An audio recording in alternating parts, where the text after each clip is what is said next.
কবিতা কবিৰ কেৱল ওঠৰ ভাষা নহয়, ই কণ্ঠৰ শিল্প। কবিতা পাঠে বৰ্ণক উন্মোচন কৰে শব্দলৈ, শব্দই ধ্বনিলৈ, আৰু ধ্বনিৰ অনুৰণনে কবিতাক লৈ যায় জীৱনৰ বুদ্ধিমূললৈ। এটা কথা প্ৰায়ে উত্থাপিত হয় বা শুনা যায়, আবৃত্তি কি? পাঠ আৰু আবৃত্তিৰ মাজত পাৰ্থক্য কি? আবৃত্তিৰ বহু দিশ আছে আনুষংগিক। এই কথা উল্লেখ কৰি মই অকণমান চমু বক্তব্য দাঙি ধৰিম। আমি যদি আবৃত্তি এটা কলা হিচাপে মানি লওঁ বা আবৃত্তিক যদি এটা কলা হিচাপে স্বীকৃতি দিয়া যায়, এটা পৰিবেশ্য কলা বা এটা সুকুমাৰ কলা ৰূপত যদি আমি মানি লওঁ, তেনেহলে আমি মানি ল'ব লাগিব যে কলা মাতৃ হৈছে ৰস নিঃসৰণৰ বাবে কৰা এক সৃষ্টি কাৰ্য। আৰু সেই অৰ্থত আবৃত্তিও এক সৃষ্টি, এক পুনৰ নিৰ্মাণ। কবিয়ে তেওঁৰ সৃষ্টিক আক্ষৰিক ৰূপ দিয়াৰ পাছত পাঠকে সেই কবিতা পাঠ কৰি পোৱা আনন্দ আৰু পাঠৰ পৰা আবৃত্তিলৈ উন্নীত কৰাৰ মাজত হেনো যথেষ্ট পাৰ্থক্য থাকে। কাৰণ পাঠ কৰি কৰিহে আবৃত্তিৰ সোণালী জখলাত বগাব পৰা যায়। অৰ্থাৎ কবিতা এটা বাৰে বাৰে পাঠ কৰি কণ্ঠস্থ কৰি লোৱাৰ পাছতহে হেনো এটা কবিতাৰ আবৃত্তি সম্ভৱ বা আবৃত্তি শিল্পসন্মত ৰূপত উপস্থাপন কৰিবলৈ সক্ষম হ'ব পাৰি। সেই অৰ্থত আমি ক'বলৈ গ'লে আবৃত্তিৰ আমি জানো যে আবিধানিক অৰ্থই হৈছে স্মৃতি নিৰ্ভৰ, যিদৰে পাঠৰ দৃষ্টি নিৰ্ভৰ। গতিকে আমি দেখিছো যে কবিতা আবৃত্তি নহলে কবিতাৰ অৰ্থ পূৰ্ণাংগ নহয়।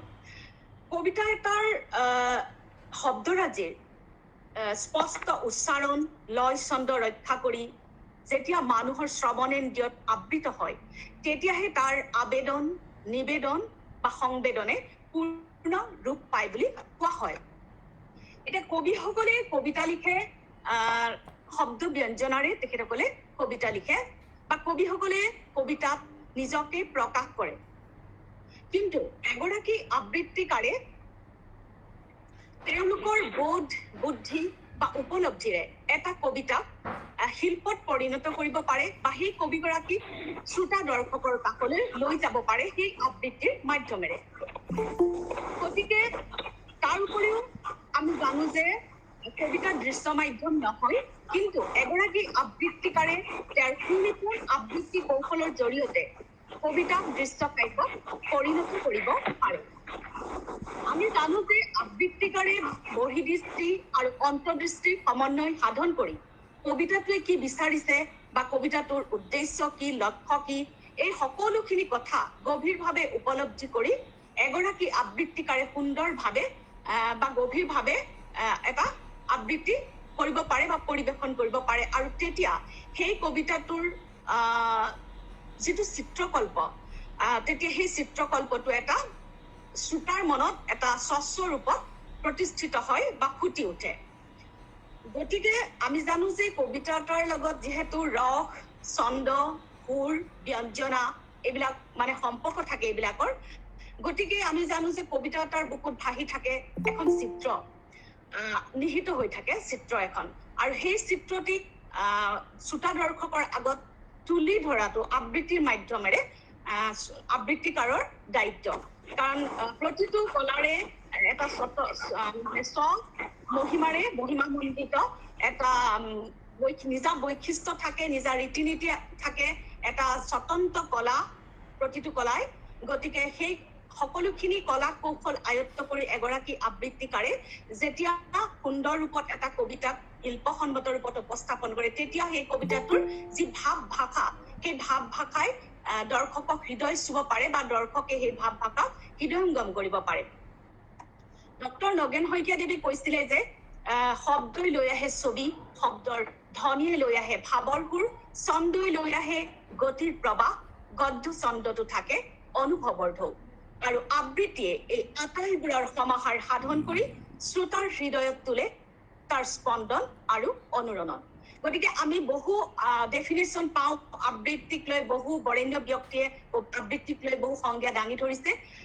গতিকে সেই সংজ্ঞাবিলাকত আমি চালে দেখো যে তাৰ পৰিভাষা বহুত আছে আবৃত্তিৰ গতিকে আমি কবিতা এটা আবৃত্তি কৰিবলৈ হলে যিমান পৰিভাষাৰ প্ৰয়োজন যিমান কলা কৌশল প্ৰয়োগ কৰিব লগা হয় বা যিমান অনুশীলনৰ প্ৰয়োজন কবিতা এটা পাঠ কৰিবলৈ হলে হয়তো সেইখিনি ইমান মনোযোগ দিয়াৰ প্ৰয়োজন নাহে বা ইমান কলা কৌশল প্ৰয়োগ কৰিবলগীয়া নহয় কবিতা এটা পাঠ কৰোঁতে আমি বিশেষ কেইটামান দিশলৈ লক্ষ্য ৰাখিলেই আমি কবিতা এটা পাঠ সফলভাৱে কৰিব পাৰিম বুলি মই ভাবো আমি কবিতা এটা পাঠ কৰিবলৈ হলে বিশেষভাৱে আমি উচ্চাৰণৰ বিশুদ্ধতা বা স্পষ্টতালৈ আমি লক্ষ্য ৰাখিব লাগিব বা শ্ৰোতাৰ কৰ্ণগোচৰ কৰিব পৰাকৈ আমি সৰব পাঠ কৰিব লাগিব ঠিক সেইদৰে কবিতাটোত নিহিত হৈ থকা ভাৱটো নিজে হৃদয়ংগম কৰি পাঠ কৰিব লাগিব এটা শ্ৰুতি মধুৰ কণ্ঠেৰে বা এটা সুললিত কণ্ঠেৰে তাৰ লগতে খুকুজা নলগাকৈ খুব হলহলীয়াকৈ পাঠ কৰি দৰ্শকক আকৰ্ষিত কৰিব পাৰিব লাগিব আৰু লগতে বিৰাম চিহ্নবিলাক যিবিলাক দাঢ়ি কমা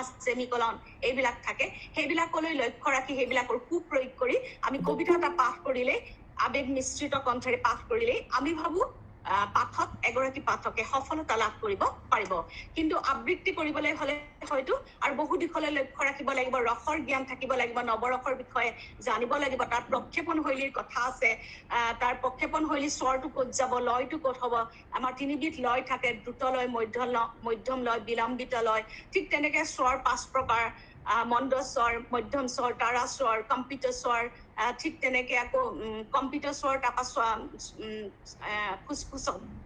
ফুসফুসনি বা হুইস্পাৰিং বুলি যেটো ইংৰাজীত কয় বা ইংলিছত যেটো কম্পনটোক ট্যাম্বলিং বুলি কয় এনে ধৰণৰ বহুত স্বৰ থাকে কোনটো কবিতাত কি ৰস সোমাই আছে বা সেই কবিতাবিলাকৰ ৰসবিলাকৰ লগত একোটাকৈ স্থায়ী ভাৱ থাকে সেই স্থায়ী ভাৱটো প্ৰক্ষেপণ হলি স্বৰ উচ্চ হ'বনে মধ্যম এই সকলোখিনি কথালৈ আমি প্ৰথমে লক্ষ্য ৰাখি বিৰতি দিব লাগিব তাত চেৰ আৰু জ্যোতি পৰিব তাৰপিছতে আমি শ্বাস প্ৰশ্বাসৰ নিয়ন্ত্ৰণ কৰিব লাগিব ঠিক তেনেকৈ আবেগৰ নিয়ন্ত্ৰণ কৰিব লাগিব ঠিক তেনেকৈ বলাঘাত চকাঘাত বা শব্দত যে জোৰ যেটো মানে স্টেজ বুলি কয় ৱৰ্ড স্টেজ বুলি কয় এই সকলোখিনি দিশলৈ লক্ষ্য ৰাখি আমি কবিতা এটা আচলতে আবৃত্তি কৰিব লগা হয় যিখিনি আমাৰ পাঠত নহয় গতিকে মেইন প্ৰধান পাৰ্থক্যটো মই এইদৰে আগবঢ়াইছো কবিতা পাঠ আৰু আবৃত্তিৰ মাজত থকা গতিকে মই খুব এইখিনি বহলাবলৈ নাযাওঁ কিয় কাৰণ এইখিনি বহলাবলৈ গ'লে আমাৰ যথেষ্ট সময় লাগিব নিশ্চয় কেতিয়াবা সময় সুবিধা পালে মই এইখিনি বহলাবলৈ চেষ্টা কৰিম মই এটা সংজ্ঞাৰে মই এই আবৃত্তি সম্পৰ্কীয় এটা সংজ্ঞাৰে মই চমু বক্তব্যটো সামৰিব বিচাৰিছো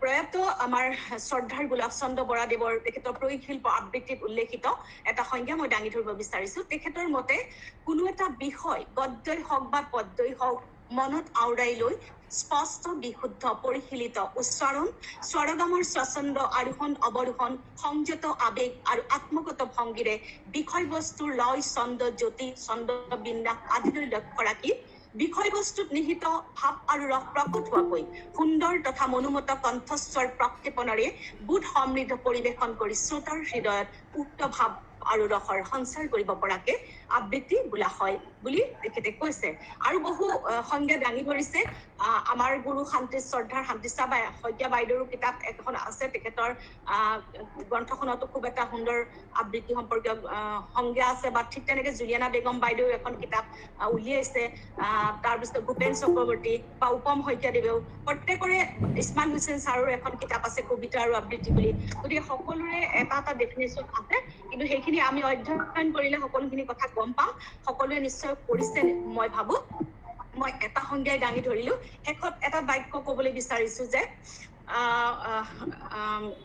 শব্দ হৈছে কবিতাৰ শৰীৰ ৰস হৈছে কবিতাৰ প্ৰাণ আৰু আত্মা হৈছে কবিতাৰ অলংকাৰ এই কেউটাৰ বিমূৰ্ত বিকাশ আবৃত্তিৰ যোগেদি প্ৰতিভাত হ'লেই আবৃত্তিয়ে পূৰ্ণতা লাভ কৰে বা আবৃত্তিহে পূৰ্ণ কৰে কবিতাৰ জীৱন বুলি কোৱা হয় সঁচাকৈ কাৰণ আমি দেখিছো যিসমূহ কবিতা আজিলৈকে আবৃত্তি হৈছে বা সৰ্বসাধাৰণ মানুহৰ মুখে মুখে আমি ধ্বনিত প্ৰতিধ্বনিত হোৱা দেখিছো সেইসমূহ কবিতাহে আচলতে সকলোৱে জানে বা চৰ্চা কৰে বা মুখে মুখে আমি শুনো কিন্তু যিসকল এতিয়া জ্যোতিপ্ৰসাদ আগৰৱালাই বহুত কবিতা লিখিছে, কিন্তু যিকেইটা বিশেষ কবিতা আবৃত্তিৰ যোগেদি জনগণৰ কাষ চাপিছে বা জনমানসত প্ৰতিষ্ঠা হৈছে, সেই কবিতাকেইটাকে কিন্তু সাধাৰণ মানুহে জানে। মই বুদ্ধিজীৱীসকলৰ কথা ক'বলৈ যোৱা নাই, সৰ্বসাধাৰণৰ মনত প্ৰক্ৰিয়া কৰে সেই কবিতাসমূহে। গতিকে আবৃত্তিৰ প্ৰাধান্য যথেষ্ট আছে কবিতা এটাক জনগণৰ ওচৰ চপাই নিবলৈ। মই ভাবো আজিৰ এই সুন্দৰ অনুষ্ঠানটিয়ে খুব এটা মহৎ কাৰ্যসূচী হাতত লৈছে আবৃত্তি কলাক শ্ৰদ্ধা জনাই আগবঢ়াবলৈ চেষ্টা কৰি। আবৃত্তিৰ বাবে ই এক শুভ লক্ষণ, আৰু এইদৰে আবৃত্তি কলাৰ মানে জয় হৈ থাকিব, আগবাঢ়ি গৈ থাকিব, জনপ্ৰিয়তা বাঢ়ি গৈ থাকিব। আমি যিসকলে আবৃত্তি কলাৰ লগত জড়িত হৈ আছো, আমি এই ধৰণে আমি বিষয়টোক আগবঢ়াই নিবলৈ সকলোৱে চেষ্টা কৰিব লাগিব। আৰু বিশেষভাৱে আজি ইয়াত সঞ্চালনা কৰিবলৈ পাই মই সঁচাকে সুখী হৈছো, আৰু অনুষ্ঠানটোৰ লগত জড়িত সকলোকে মই আন্তৰিকতাৰে ধন্যবাদ আৰু কৃতজ্ঞতা জ্ঞাপন কৰিছো। আৰু মই এই অনুষ্ঠানটো অসম সাহিত্য সভা স্বৰ্ণ, মুম্বাই স্বৰ্ণ শাখা মই উত্তৰ কামনা কৰিছো। গতিকে মোক কোৱা হৈছিলে যে এটা কবিতাও আবৃত্তি কৰিবলৈ। মই কথাখিনি কিন্তু খুব খৰকে কৈছো, কাৰণ যিহেতু অনলাইন মাধ্যমত আমি অনুষ্ঠানটো কৰিছো, কোন সময়ত কেতিয়া কি খেলি মেলি হয় নাজানিম। গতিকে কথাখিনি মই খুব খৰকেই কৈছো এই মাধ্যমত কৰাৰ বাবে।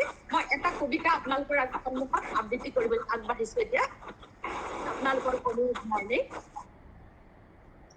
আমাৰ সকলোৰে অতিকে হিয়াৰ আপোন বুলিয়ে কৈছো, ভূপেন হাজৰিকাক লৈ লিখা, ডক্টৰ মামণি ৰয়ছম গোস্বামীয়ে লিখা সেই বিখ্যাত কবিতাটি মই আবৃত্তি কৰিবলৈ আগবাঢ়িছো। তোমাৰ কণ্ঠ বাদ দি মই মোৰ জন্মভূমিৰ নক্সা আঁকিব নোৱাৰো।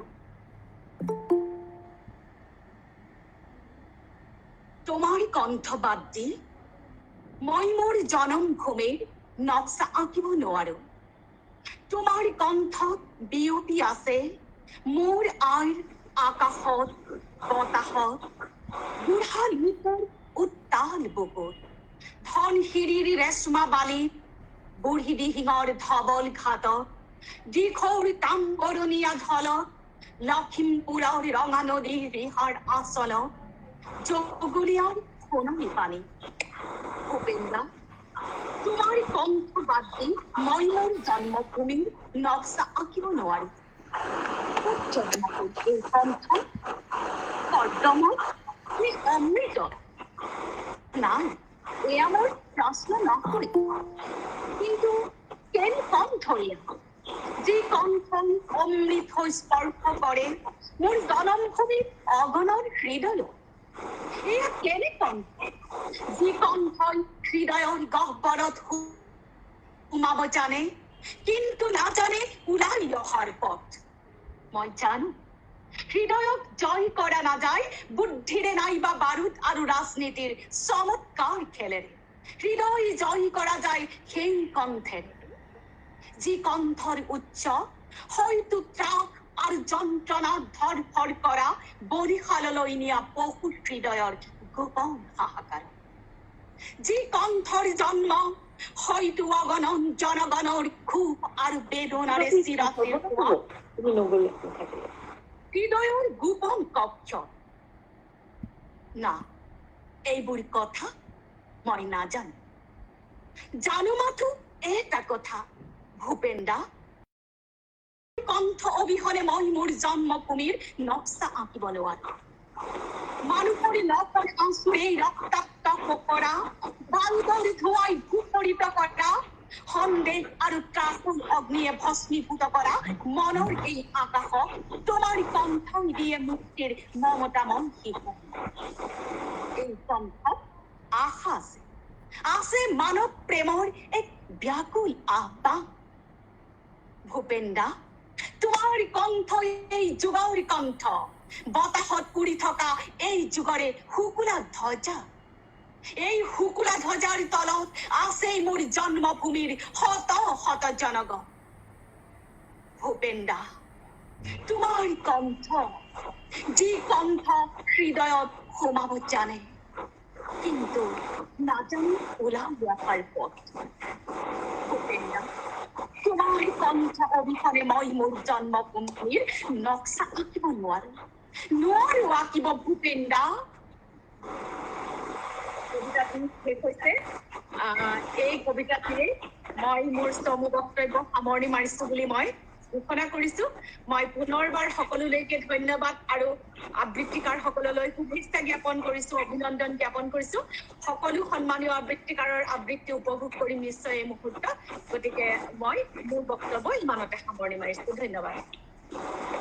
অশেষ ধন্যবাদ জনালো শ্ৰীমতী ঋতুমণি শইকীয়া তামুলী। এতিয়া মই আমন্ত্ৰিত অতিথি নামৰূপৰ এগৰাকী বিখ্যাত আবৃত্তিকাৰ শ্ৰীমতী গৌৰী সুবেদাৰ বৰা এটি কবিতা আবৃত্তি কৰিবৰ বাবে অনুৰোধ জনালো। তাৰ আগতে তেখেতৰ এটি পৰিচয় আপোনালোকৰ সন্মুখত দাঙি ধৰিছো। শ্ৰীমতী গৌৰী সুবেদাৰ বৰা জন্ম আৰু বিবাহ সূত্ৰে যোৰহাট নগৰৰ। কৰ্মসূত্ৰে তেখেত নামৰূপ সাৰনগৰীৰ আৱাসী। তেখেত MSc আৰু BA ডিগ্ৰী প্ৰাপ্ত। তেখেত ভায়লিনৰ বিশাৰদ আৰু আবৃত্তি ৰত্ন। সদৌ অসম কবি সন্মিলনৰ তেখেত আজীৱন সভ্য। ডিব্ৰুগড় জিলাৰ কবি সন্মিলনৰ তেখেত উপ-সভাপতি আৰু নামৰূপ শাখা সাহিত্য সভাৰ উপ-সভাপতি তথা সদৌ অসম মহিলা মঞ্চৰ মুখপত্ৰ। তেখেতৰ দ্বাৰা প্ৰকাশিত গ্ৰন্থ হৈছে নৱম শ্ৰেণীৰ সাধাৰণ বিজ্ঞানৰ প্ৰসংগ পুথি 2013 চনৰ পৰা বৰ্তমানলৈ।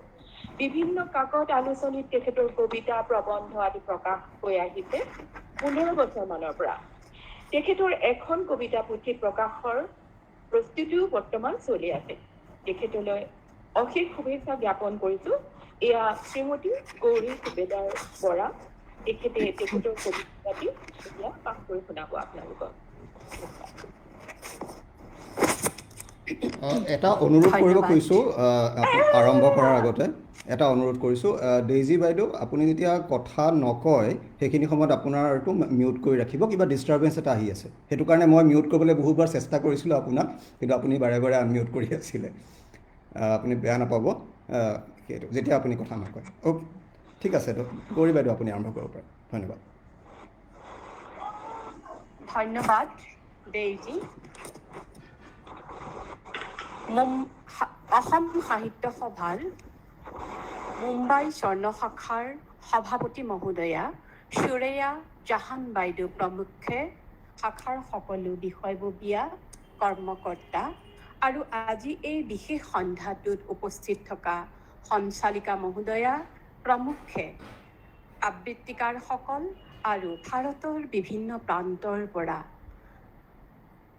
এই অনুষ্ঠানত সংযোজিত হোৱা সকলো কাব্যানুৰাগী আবৃত্তি অনুৰাগী ৰাইজলৈ মই সাদৰ সম্ভাষণ জনাইছোঁ। সময় নিচেই কম, কথা ক'ব নোৱাৰোঁ, মাত্ৰ মই মোৰ কবিতাৰ মাজলৈ আগবাঢ়িম। তথাপিও কম, তুমিতো জানাই এই কবিৰ আৰু একো নাই, এটাই মাথো কামিজ তাৰ গুচি গুচিলাই। প্ৰেম নিশ্চয় এনেকুৱাই আভোৰ খুলি হৃদয় জোৰাই। সেয়া আছিল শ্ৰদ্ধাৰ হিৰুদাৰ অনুভৱ। তেখেতৰ অনুভৱেৰেই কওঁ, মোৰো এই প্ৰেম স্বৰ্ণ শাখাৰ প্ৰতিগৰাকী সাহিত্য অনুৰাগীৰ প্ৰতি প্ৰেম, মানৱ প্ৰেম আৰু কাব্য প্ৰেম, ভাষা প্ৰেম। সেয়েহে হয়তো আজি এই অভাগিনী, এই চিনাকি মুখখন বাৰে বাৰে আপোনালোকৰ মাজত ভুমুকি মাৰিছেহি। আকৌ কম, কবি মই নাছিলো কোনো কালে, কবিৰ হৃদয়ৰ অনুভৱে মোৰো হৃদয়ত অনুৰণন জাগে। তেনে এগৰাকী মোৰ হৃদয়ত অনুৰণন জগাব পৰা কবিৰ কবিতা এটি মই আপোনালোকৰ আগত আবৃত্তি কৰিবলৈ লৈছোঁ। মোক হৃদয়ত অনুৰণন তোলা কবিগৰাকী হৈছে নিৰুদ্দিষ্ট কবি শ্ৰদ্ধাৰ অৱনী চক্ৰৱৰ্তী আৰু তেখেতৰ অনুপম সৃষ্টি, যুগজয়ী কালজয়ী সৃষ্টি কবিকণ্ঠ। আহকচোন কবিকণ্ঠই কি কয় আমি আগবাঢ়ো। অৱনী চক্ৰৱৰ্তীৰ কবিকণ্ঠ। তোমাৰ মজিয়াত তুমি থাকিব পাৰিলানে? তুমি কথা ক'ব পাৰিলানে? তুমি থাকিব পাৰিলানে? প্ৰতিটো নজন্মা শিশুকে বেছি তুমি কেনেকৈ টেলিভিছনৰ ৰঙীন নিচাত মাতাল হোৱা মইতো বিচাৰো গ্ৰহান্তৰৰ বতৰা পৃথিৱীখন কৰিব খোজো হাতৰ তলুৱা গ্ৰহবোৰ মৰমৰ জৰিৰে বান্ধি উমলিব খোজো তাৰ আগতে লাগে মোক পিয়াহৰ পানী ভোকৰ ভাত ৰাতিৰ আশ্ৰয় আৰু উশাহৰ অম্লজান দুবাহুৰে সপোন সাৱটি নিদ্ৰাৰ কোলাত ময়ো টোপনি যাব লাগিছিল কিন্তু সেতেলিতে শৰীৰটো শুৱাই ওলাই আহোঁ অকলে অকলে আৰু যুদ্ধ কৰোঁ নিজৰ লগতে যেতিয়া বহুজাতিক নিগমৰ নলিয়া দি নিৰ্গত হোৱা দেখো বিষ বাষ্প উৎকিৰণত ভূপাল হয় ভয়ংকৰ হিৰোচিমা কোনো ঢাপলি মেলিবা ক'ত গঢ়িবা তোমাৰ সপোন উমলাবা হিমালিমা দক্ষিণ প্ৰশান্তত চলাই আণৱিক বিস্ফোৰণৰ পৰীক্ষা চুবুৰীয়াই আধুনিক অস্ত্ৰ কিনাৰ আয়োজন তোমাৰ এটা অস্ত্ৰাগাৰ সাজাই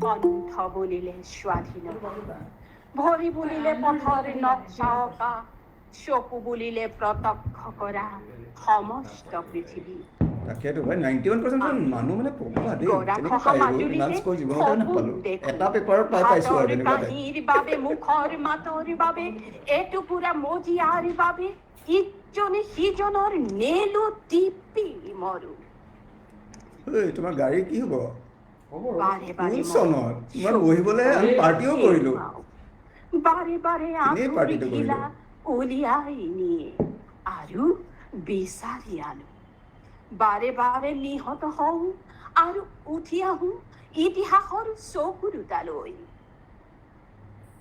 এতিয়াও অৱশ্যে মোৰ কোনো জান নাই যলৈকে মন যায় যাবলৈ পাছপোৰ্ট নাই মোৰ বতাহৰ চাউণ্ড আহি আছে দিব পাৰে তাই মাইকৰ পৰা গতিকে মই মিউট কৰোঁ তেখেতে আকৌ আনমিউট কৰি দিয়ে আকৌ মই মিউট কৰোঁ মই খেলি আছিলোঁ তাৰপিছত দুইটাই তাৰপিছত মই ক'ব লগা হৈ গ'ল আশাৰ অন্তৰীপেদি দেখো পাৰ হয় নিতৌ ৮৫খন সম্পদৰ জাহাজ সিহঁতে কেৱল তুলি নিয়ে মেংগানিজ প্লেটিনাম সোণ আৰু বগা তেল শোধনৰ ধাতু লেলিহান জিহ্বা মেলি চাহাৰা গিলি খায় ইথিওপিয়া আকালৰ ভয়ংকৰ পেটত জ্বলে ৮৫ৰ ১০ নিযুত শিশু শিশু ৰাস্তা নোসোমাই ৰঙৰ পাৰ্থক্য আছে বাবে শান্তিৰ নোবেল বঁটা সাৱটি তুমি পাৰিবানে মাতৃ এনাৰ্জি বিস্কুট যাচি সেইবোৰ শিশু চুকাব মৰমৰ পোহৰৰ জুইৰে কেৱল তুমি পাৰিবানে জ্বলাব আফ্ৰিকা অগণিত হৃদপিণ্ড অগণিত চকু কাণ ভৰি মগজুৰ চিটিকি পৰা কণা মই যে বুটলি পৰো বেলিৰ দৰে পৃথিৱীৰ মেলেৰিয়া হাত দেখি বাৰে বাৰে চুম্বন কৰো মই যে মানুহ অমৃতৰ সন্তান পৃথিৱীৰ প্ৰতিজন নজন্মা কবিৰ আয়ুৰে মই আয়ুষ্মান ১৫ বছৰ বয়সতে যি কবিয়ে কটাই আহিল নৰকত একোটাহত ঋতু মোৰ আছে তাৰো অভিজ্ঞতা নিৰ্মম হাতেৰে ভাঙি আণৱিক দাঁত মই পাতিব পাৰো ফুলৰ উদ্যান তেতিয়াইতো মোৰ কণ্ঠত উদ্ভাসিত হয় নেৰুদাৰ প্ৰেম স্পৰ্শ কৰো লুৰকাৰ সেউজীয়া নাজিবৰ পোহৰত পৃথিৱীত অভিষিক্ত হওঁ মায়া ভক্তিৰ মাজত মেঘৰ কাচুনেৰে ঘূৰো সেই অমল বাটেদি আৰু কওঁ আকাশত তৰাবোৰ এনে নজ্বলে মই আছো কণ্ঠ তোমাৰ হৃদয় মই উন্মোচিত কৰোঁ ধন্যবাদ সেয়া আছিল নিৰুদ্দিষ্ট কবি অৱনী চক্ৰৱৰ্তী দেৱৰ অনুভৱৰ এক ৰেঙনি আপোনালোকৰ মাজত ধন্যবাদ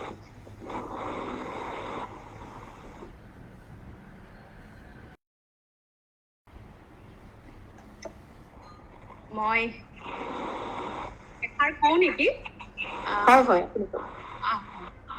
বাইদেউৰ আবৃত্তি শুনি মুগ্ধ হলো প্ৰথম কথা আৰু মই এইটোৱে ক'ব বিচাৰিম যে ইমান এটা দীঘল কবিতা ইমান সুন্দৰ গতি নিয়ন্ত্ৰণ লয় নিয়ন্ত্ৰণ কেনেকৈ কৰিব পাৰে যেতিয়া সেই কলাটোৰ লগত বহু বছৰ ধৰি একদম নিষ্ঠাৰে সাধনা বা চৰ্চা কৰে মই ভাবো তেতিয়াহে ইমান এটা দীঘল কবিতা ইমান আত্মবিশ্বাসেৰে ইমান সুন্দৰভাৱে পৰিৱেশন কৰিব পাৰিব বুলি মই ভাবো আৰু বাইদেউৰ আবৃত্তি শুনি সঁচাকৈ মুগ্ধ হলো আৰু এই কবিতাটো সঁচাকৈ খুব হৃদয়স্পৰ্শী কবিতা মই ভাবো মোৰ লগতে সকলোৱে আজি আপ্লুত হৈছে প্ৰথমে বাইদেউৰ এই কবিতা আবৃত্তি শুনি আৰু আজি গুৰু পূৰ্ণিমা গতিকে মই ভাবো বাইদেউ গুৰু স্থানীয় এগৰাকী ব্যক্তি আমি সৰু বাইদেউতকে যথেষ্ট সৰু যদিও মই আবৃত্তিৰ ৰত্ন ললো তথাপিতো বাইদেউহঁতে আমাতকে বহুত আগত লৈছে গতিকে সদায় বাইদেউহঁত শ্ৰদ্ধাৰ ব্যক্তি আমাৰ গুৰুস্থানীয় ব্যক্তি আৰু বহুত এগৰাকী গুৰুস্থানীয় ব্যক্তি আছে আজি এই অনুষ্ঠানটিত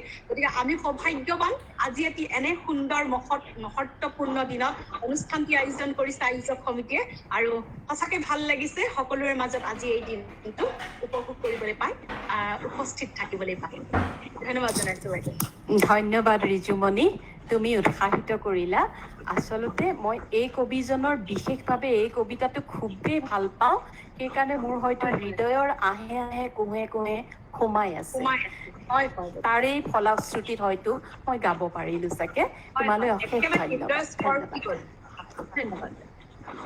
অশেষ ধন্যবাদ এতিয়া আমি আগবাঢ়িছো আজিৰ বিশিষ্ট কবিসকলৰ দ্বাৰা কবিতা আবৃত্তিৰ অনুষ্ঠানটিৰ মাজলৈ আহক আমি এতিয়া আজিৰ অনুষ্ঠানটিৰ প্ৰথম গৰাকী কবিৰ কবিতা আবৃত্তি উপভোগ কৰো আৰু তেখেত হৈছে আমাৰ সকলোৰে পৰিচিত দেৱব্ৰত চক্ৰৱৰ্তী তেখেতৰ বিষয়ে আমি প্ৰায় সকলোৱে জানো যে তেখেত মুম্বাইৰ বাসিন্দা মুম্বাই টাটা কমিউনিকেশ্যনছৰ তেখেত deputy general manager Mumbai Assam দ্বিতীয়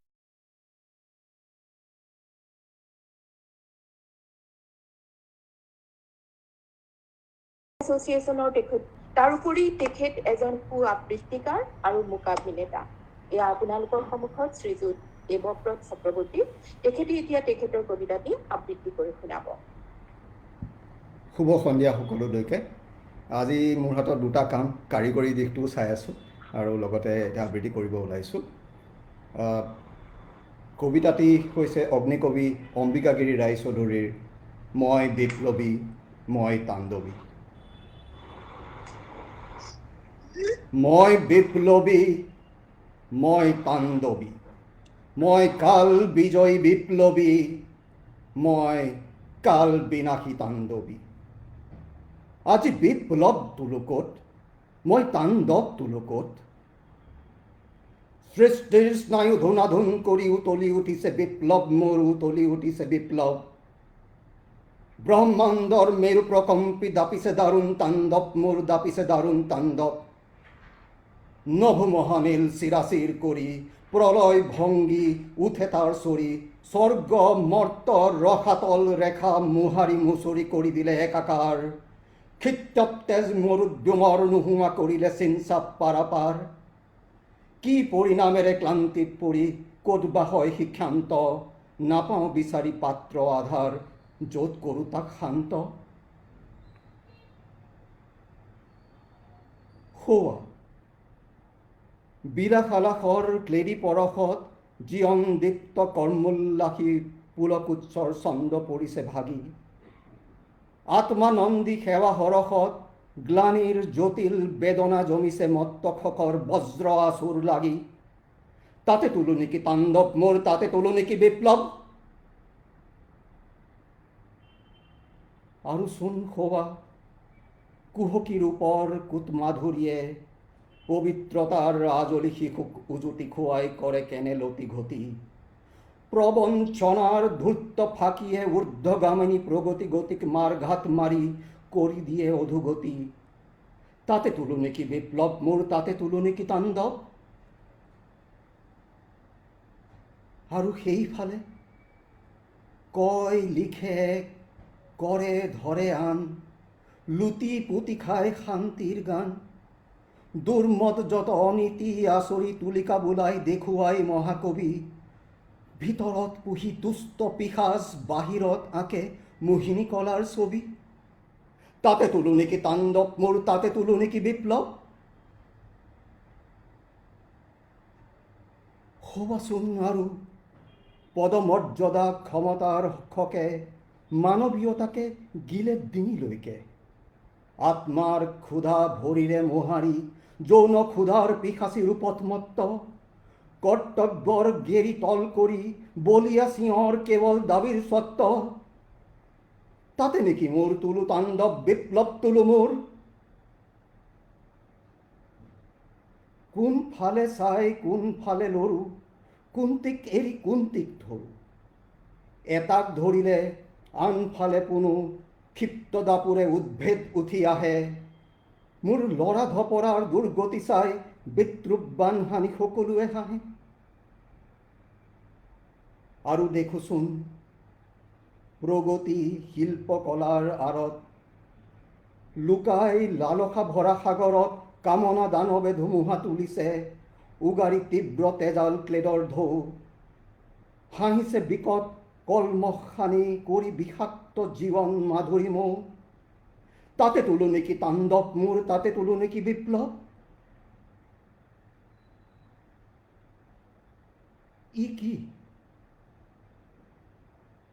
মুতেচোন দেখো সকলোবিলাকে উঠিছে পৰিছে খেলি জাকে জাকে বাহিৰত কিয় পৰিছে দৃষ্টি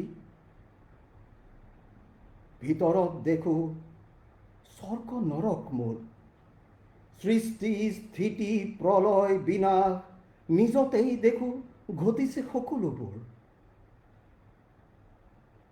নিজক এৰি দি কিয় তেনেহলে আনলৈ চাই অভিযোগ চলে জনে জনে হলে ক্লেদাপসৰণ গোটেই জগত হব সুবিমল শুদ্ধ উতলা ৰুখেৰে আনলৈকে চাই নৰব কাৰণ মৰিবলৈ হৈ ক্ৰুদ্ধ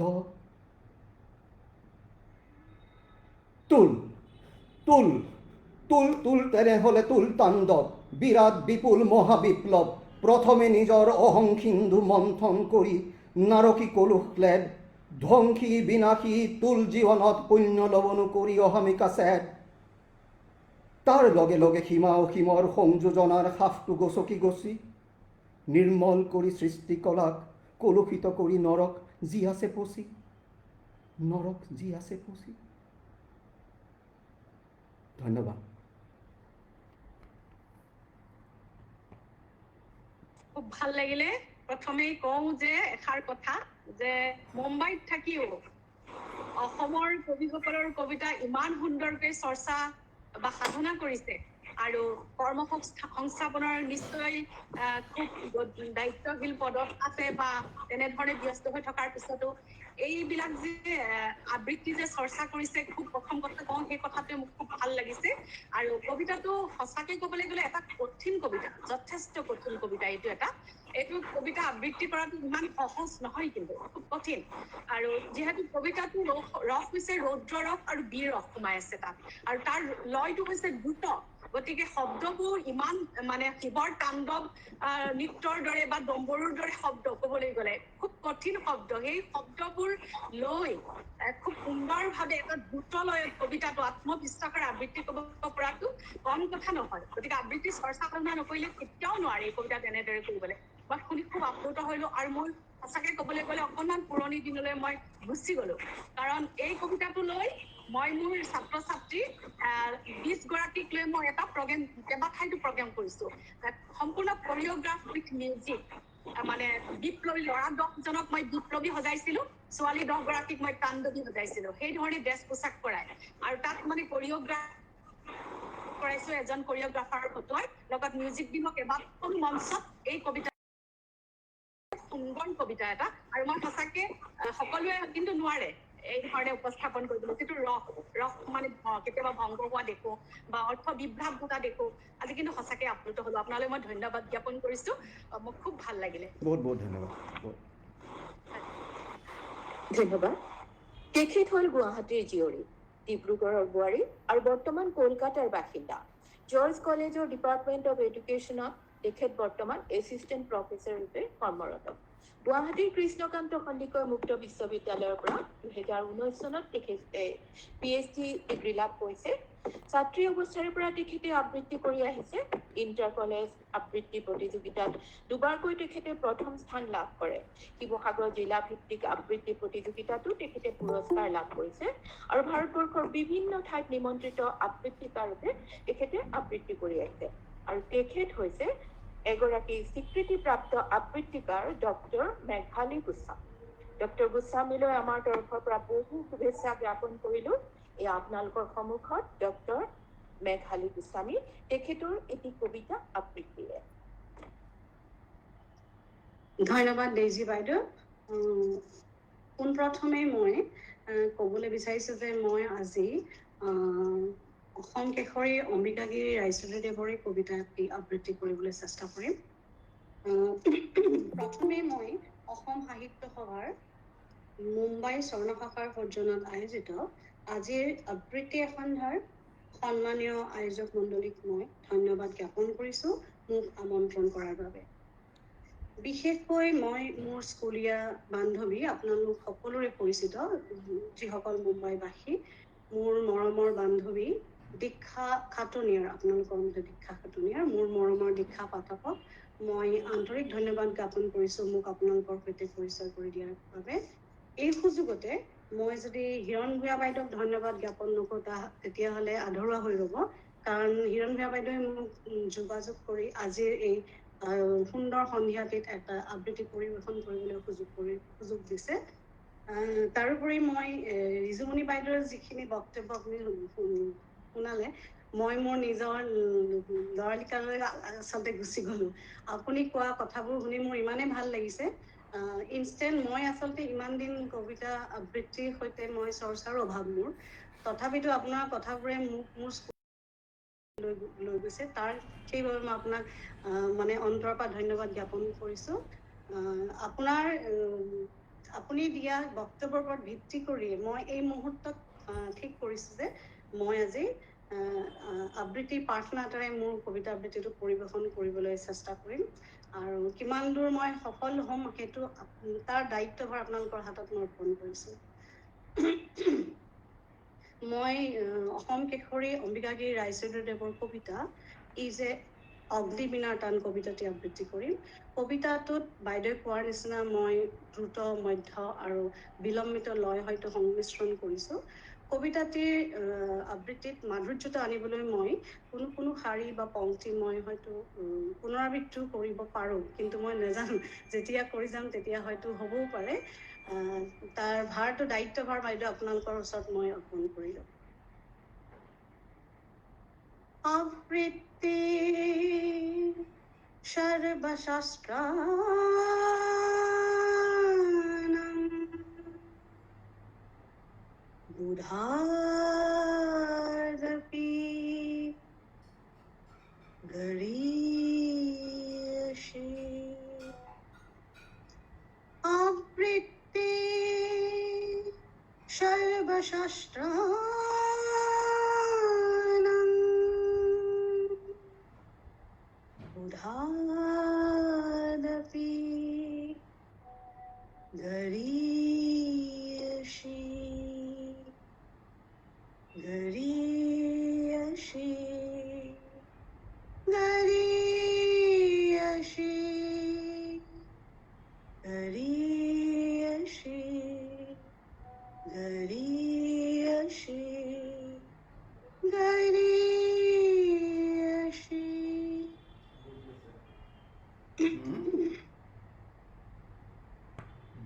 এইটো নহয় হাঁহি তামাচাৰ ভাগৰ জুৰুৱা গান এই গানটো শেষ কৰি দিব কবিতাটো মই এই যে বিৰাট জীৱন মৰণ একাকাৰ কৰা অগ্নি বিনাৰ কলিকতা এইটো নহয় হাঁহি তামাচাৰ ভাগৰ জুৰুৱা গান ই যে জীৱন মৰণ একাকাৰ কৰা অগ্নি বিনাৰ টান ই যে শত অপমান লাঞ্ছনা হানি উজৰা অসীমতা ই যে ৰুদ্ধ আত্মবেদনা নিজৰি ওলোৱা অনল ভাৱ ই যে উধাৰ কাৰণে দেৱ দানৱৰ সিন্ধু মথন গান ই যে মৃত্যুঞ্জয় পদৰ কাৰণে মহাহলাহল পাত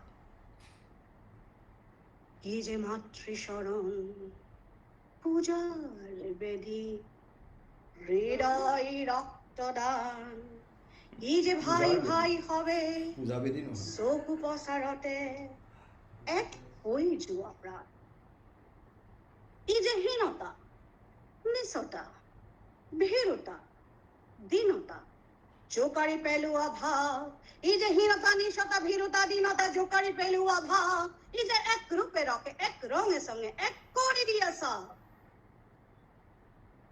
ই যে মহামানৱতা মূৰ্ছিত হোৱা অতি ঘোৰ অপমান ই যে উৎপীড়কৰ ঘৃণিত গৰ্ব গুৰি কৰা অভিমান গুৰি কৰা অভিমান গুৰি কৰা অভিমান ই যে পাপাৰাজিৰ কেছ দি দিম দেই সুপ্ত জীৱন চকুৱা জগুৱা বজ্ৰণী নাত্তান ই যে মানৱৰ অধিকাৰ হেতু কৰা শৃংখল অভিযান ই যে নৰ নাৰায়ণ লাঞ্ছিত হোৱা ভয়াবহ ইতিহাস ই যে জীৱনৰ হকে মৰিবৰ হেতু প্ৰাণ ভৰা অভিলাষ ই যে মুক্ত জীৱন বন্ধন কৰা কঠোৰ ব্যথাৰ হান ই যে মানৱতা অৱমাননাকাৰীক মৰ্দিত কৰা ধ্যান এইটো নহয় হাঁহি তামাচাৰ ভাগৰ জুৰুৱা গান ই যে জীৱন মৰণ একাকাৰ কৰা অগ্নি বিনাৰ টান ই যে শত আঘাতৰ ৰক্ত ধুৱা শ্ৰাৱণৰ আহ্বান ই যে মাতৃ আদেশ সন্তান প্ৰাণ দিবলৈকে বলিদান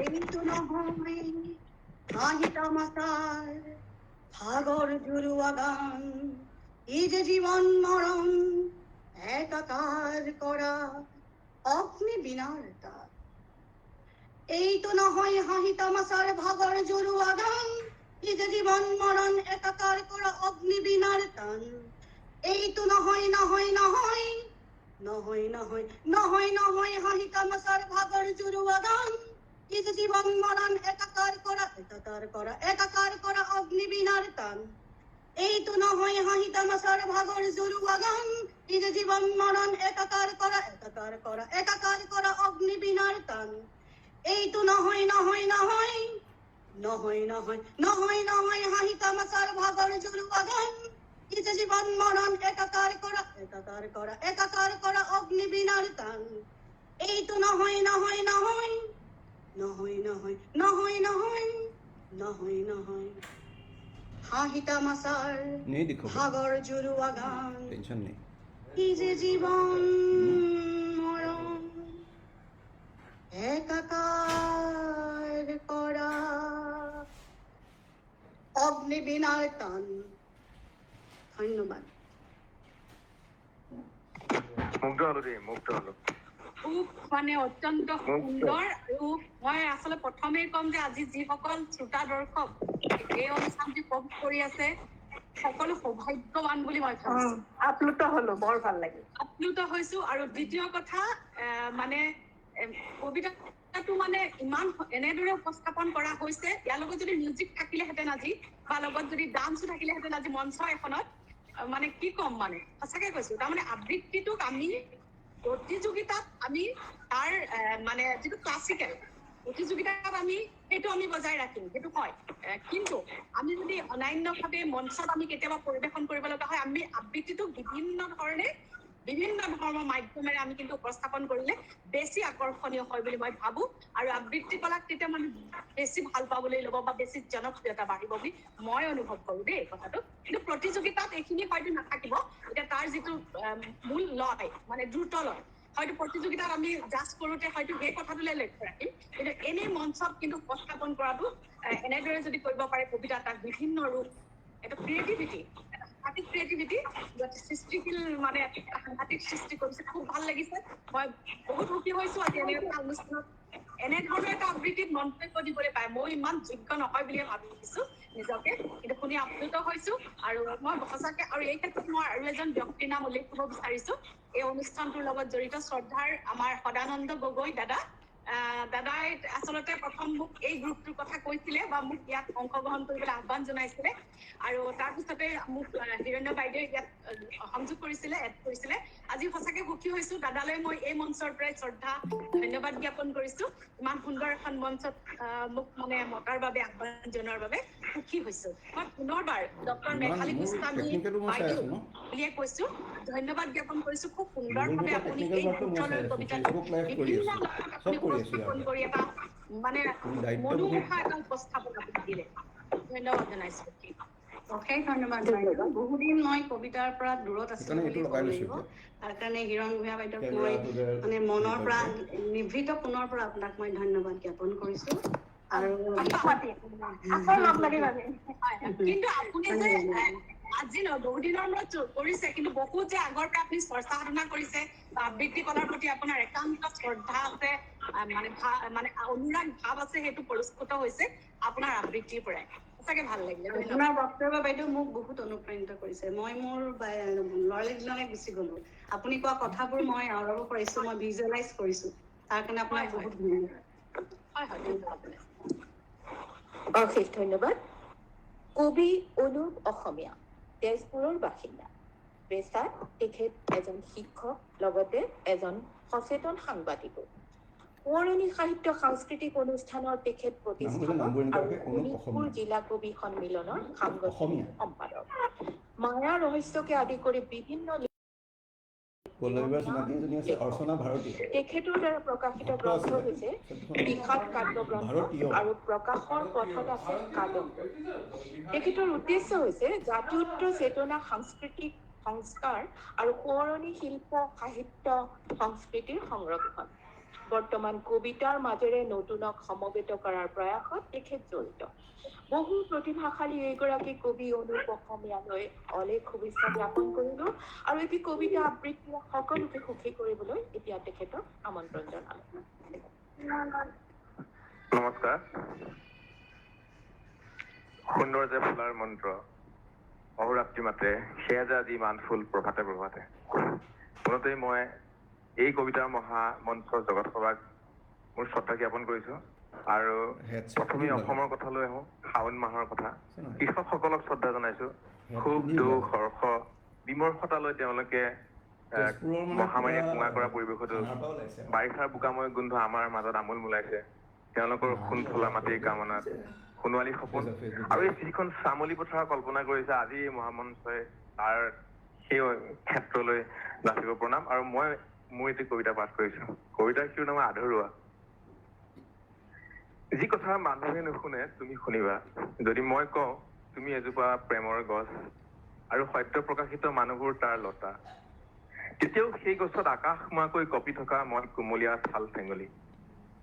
যদি মানুহে ভাবে তুমি মোৰ হেতা পৰা চকুলোত এৰাতিৰ পূৰ্ণিমা, তেতিয়া মই তোমাৰ ডালিম ফুলীয়া ওঠৰ হাঁহি দেখি যাম। এদিন তোমাৰ কথা ইংৰাজ কবিজনক সুধিছিলো কিয় তাই ঋতুহীন দুখত হাঁহিব নোৱাৰে, কান্দিলেও আটাইখিনি চকুলোৰে কান্দিব নোৱাৰে। আচলতে কবিৰ সংবিধানত তেখেত আৰু মোৰ আত্মাৰ উপকূলৰ মাজত আজিও প্ৰবাহিত যুগান্ত প্ৰবাহিত এখনি চলন্ত সাগৰ। তোমাৰ দুখ হেনো বিনাৰ তাঁৰবিলাকৰ দৰে অকলশৰীয়া আৰু আমাৰ ভৱিষ্যতৰ কলিবৰৰ যি সুৰভি, সেয়া মোৰ নিশ্চাসে মাথো। যদি বিষাদৰ ধুমুহাই তোমাক গছজোপাৰ দৰে কপায় আৰু মোক এই পোচাকৰ কাপোৰ আচলতে তোমাৰ হিয়াৰ পৰা উলিয়াই লোৱা সূতাহে। ধন্যবাদ। মনৰ এটি নিভৃত অনুভূতি আপোনালোকলৈ ব্যক্ত কৰিলো। আৰু মোৰ কথাটো হ'ল কি কবিতাৰ মহামঞ্চত মোৰ প্ৰথম এইখন মঞ্চত মোৰ বহুত ভাল লাগিছে, সুখী হৈছে, বহুত আপ্লুত হৈছে। আৰু গৌৰী বাইদেউ, আমাৰ হিৰণ বাইদেউ আৰু আজি ৰিজুমান্দিৰ বাইদেউৰ কথাবোৰত মোৰ প্ৰাকৃতিক সৌন্দৰ্যবোৰ এটা মঞ্চৰ মণিকোঠাত বিচৰিত হৈ আছে। আৰু আপোনালোক জোনাক দৰ্শকৰ পুনৰ জোনাকী যুগ ঘূৰি আহক, উষ্ময় মই শুভকামনা জনাইছোঁ। ধন্যবাদ। হয় আপোনালোক ধন্যবাদ জনাইছো। মই তেজপুৰ অধিৱেশনত যাওঁতে পাইছিলো ন লগ? হয় বাইদেউ, পাইছিলো। মোৰ মনত পৰিছে বাৰু। কবিতা শুনিছো মই বিভিন্ন সময়ত। এইটো নিজৰ কবিতাই আধৰুৱা, আপোনাৰ নিজৰ কবিতাই। ভাল লাগিলে শুনি। হয় এটা সম্পূৰ্ণ এটা হৃদয়ংগম কৰি কবিতাটো উপস্থাপন কৰিছে। যদিও মানে কবিতাটো অলপ কথা কবিতাৰ দৰে, সেইকাৰণে আপুনি প্ৰক্ষেপণ কৰিছে বা সেইদৰে উপস্থাপন কৰিছে কথা কবিতাৰ দৰে। গতিকে ভাল লাগিলে। ভৱিষ্যতলৈ মই আকৌ আপোনাৰ আবৃত্তি শুনিবলৈ পাম বুলি আমি আশাবাদী। আৰু এইখন মঞ্চত লগ পাই সুখী হলো। ধন্যবাদ। ধন্যবাদ। অশেষ ধন্যবাদ। এইবাৰৰ কবিগৰাকী হৈছে শ্ৰীমতী চিৰঞ্জিতা মহন্ত চৌধুৰী। তেখেত বৰ্তমান বাংগালুৰুৰ বাসিন্দা। তেখেতে গুৱাহাটী বিশ্ববিদ্যালয়ৰ অধীনত কটন মহাবিদ্যালয়ৰ পৰা অসমীয়া সাহিত্যত স্নাতকোত্তৰ ডিগ্ৰী লাভ কৰে। কবিতা আবৃত্তি আৰু গ্ৰন্থ অধ্যয়নত তেখেতৰ বিশেষ ৰাপ আছে। দৈনিক অসমীয়া প্ৰতিদিন প্ৰমুখে বিভিন্ন কাকত আলোচনীত তেখেতৰ কবিতা, গল্প, প্ৰবন্ধ আদি প্ৰকাশ পাইছে। শ্ৰীমতী মহন্ত চৌধুৰীলৈ আমাৰ অশেষ শুভেচ্ছা জনালো আৰু এটি কবিতা আবৃত্তিৰে সকলোকে সুখ প্ৰদান কৰিবলৈ তেখেতক আহ্বান জনালো। নমস্কাৰ। মুম্বাই সাহিত্য সভাৰ সভাপতি তথা বিশিষ্ট অতিথি আৰু সমূহ সদস্যবৃন্দলৈ মই আন্তৰিক অভিনন্দন জ্ঞাপন কৰিছোঁ। আজি মই বিশিষ্ট কবি হীৰেণ ভট্টাচাৰ্যদেৱৰ এটি কবিতা আবৃত্তি কৰিবলৈ প্ৰয়াস কৰিছোঁ। কবিতাৰ শিৰোনাম অভিজ্ঞা। এদিন ৰাতি মই ঘৰৰ সন্মুখত বহি আছিলোঁ। মন আৰু মগজুত নিৰাশাৰ অক্লান্ত আক্ৰমণ। চেতনাৰ শৰীৰ মোৰ বেদনাৰ আঘাতত ক্ষিয়ত বিক্ষত। হঠাৎ কৰবাৰ পৰা এজাক বতাহ আহি উদাস্ত মনৰ কোঠালি মোৰ তোলপাৰ কৰি দিলে। কুঁৱলী স্তিমিত কৰা আকাশত এটি দুটি কৰি জলমলাই উঠিল এজাক ৰূপালী চৰাই। তাৰত কঁপি থকা সিহঁতৰ ডেউকাত পোহৰৰ কি যে অদ্ভুত স্পন্দন। মই সেইদিনা অনুভৱ কৰিছিলো এটা বেদনাহত ৰাতিৰ বুকুত শুই থকা প্ৰাণ সূৰ্যৰ উত্তাপ। শুকান ডালে ডালে বৈ অহা দুঃসাহসিক পাতৰ প্ৰত্যয়দীপ্ত সেউজীয়া তৰংগ। ধন্যবাদ। ভাল লাগিলে, ধন্যবাদ জনাইছো। হীৰেণ ভট্টাচাৰ্যৰ আচলতে কবিতাবোৰ কবলৈ গলে বৰ চমক থাকে আৰু শব্দৰ মানে ভাৱে তেখেতে শব্দ প্ৰয়োগ কৰে বুলি মই ভাবো। তেখেতৰ প্ৰায়বোৰ কবিতাই তেনেকুৱা। এটা কবিতা আছে মোৰ দেশ, সেইটো অলপ দীঘল কবিতা, কিন্তু প্ৰায়বোৰ কবিতাই চুটি মই ভাবো। আৰু তেখেতৰ আচলতে শব্দৰ কথা কি ক'ম, তেখেতে নিজেই লিখিছে যে শব্দক লৈ তেখেত খুব সচেতন আৰু খুব মানে জুখি মাখিহে তেখেতে শব্দ প্ৰয়োগ কৰে কবি হীৰেণ ভট্টাচাৰ্যই। আৰু তেখেতে সেইকাৰণে বিভিন্ন কথালৈ তেখেতে কবি লিখিছে, শব্দক লৈ লিখিছে যে শব্দবোৰ মই জিভাত দি চাওঁ তাৰ সোৱাদ কেনেকুৱা, মই হাতৰ তলুৱাত লৈ চাওঁ তাৰ উত্তাপ কিমান। এনেধৰণৰ মানে কবিতা বা শব্দ মোৰ কমাৰৰ হাতৰ সাঁতুৰি ভাঙি পিটি গঢ়ি লওঁ শব্দ, এনেধৰণৰ কবিতাৰে তেখেতে দৰ্শকৰ হৃদয় চুৱে। বা গৌৰী বাইদেৱে যিটো প্ৰথমতে উপস্থাপন কৰিলে, প্ৰেম নিশ্চয় এনেকুৱাই আৱৰণ খুলি হৃদয় জোৰাই, ইমান সুন্দৰ সুন্দৰ কাব্য পংক্তিৰে তেখেতে আমালৈ কবিতা আগবঢ়াইছে। আৰু আজি কবিতাটো শুনিও খুব সুখী হলো, মুগ্ধ হলো। আপোনাৰ এই আবৃত্তিৰ উজ্জ্বল জীৱন কামনা কৰিছো এই দিশত, আৰু ভৱিষ্যতলৈ শুনিবলৈ পাম বুলি মই আশা ৰাখিলো। ধন্যবাদ। ধন্যবাদ। এইবাৰ কবিতা আবৃত্তি কৰিবৰ বাবে আপোনালোকৰ সন্মুখলৈ আমন্ত্ৰণ কৰি আনিছো শ্ৰীমতী দীপশিখা হাজৰিকা বৰুৱাক। দীপশিখা হাজৰিকা বৰুৱা দুলীয়াজানৰ বাসিন্দা। তেওঁ এগৰাকী লেখিকা। দুলীয়াজান লেখিকা সমাৰোহ সমিতি আৰু দুলীয়াজান উত্তৰণ কবি চক্ৰৰ সৈতে তেখেত ওতঃপ্ৰোতভাৱে জড়িত। তেখেতৰ লেখা মেলাবিলাক নিয়মীয়া বাৰ্তা, দৈনন্দিন বাৰ্তা, কাব্যমালা, সাম্প্ৰতিক জনমত, বৰ্ণিলাদি কাকত, মাহেকীয়া আলোচনী প্ৰকাশ পাই আহিছে। সহিষ্ণু সমাজৰ বাস্তৱ চিত্ৰণৰ লগতে প্ৰেমৰ মধুৰতম সংবেদনশীল মুহূৰ্তবোৰক তেখেতৰ কলমৰ ভাজেৰে ধৰি ৰাখিবলৈ অহোপুৰুষাৰ্থ কৰি আহিছে। শ্ৰীমতী হাজৰিকা বৰুৱালৈ অলেখ শুভেচ্ছা জ্ঞাপন কৰি তেখেতৰ কবিতাটি আবৃত্তি কৰিবলৈ অনুৰোধ জনাইছো। নমস্কাৰ। আবৃত্তি সন্ধ্যা অনুষ্ঠানটোলৈ মোক আমন্ত্ৰণ কৰাৰ বাবে মই হিৰণ ভূঞা বাইদেউক অশেষ ধন্যবাদ জ্ঞাপন কৰিছোঁ আৰু মুম্বাই স্বৰ্ণ শাখাৰ আয়োজক কমিটিলৈ শ্ৰদ্ধা জ্ঞাপন কৰিছোঁ আৰু এইখিনিতে মই মোৰ এটা অনুভৱ আপোনালোকৰ ওচৰত প্ৰকাশ কৰিব লৈছোঁ। অনুভৱটো হৈছে আজিকালি সকলো ইমানেই কৰ্মব্যস্ত, তাত বিশেষকৈ মহানগৰীত বাস কৰা লোকসকলৰ কৰ্মব্যস্ততাৰ ওপৰত নিৰ্ভৰ কৰি কবিতাটো লিখিছোঁ আৰু মই তাকে পাঠ কৰি দিব লৈছোঁ। কবিতাৰ শিৰোনাম মহানগৰীৰ জীৱন।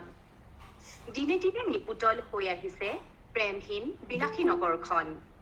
ওখ হৈ উঠা বিচিত্ৰ ফ্লেটবোৰ, গিলাচৰ ৰূপসজ্জাত কৃত্ৰিম পোহৰত জিলিকিছে সভ্যতাৰ পোচাকধাৰী মানুহ।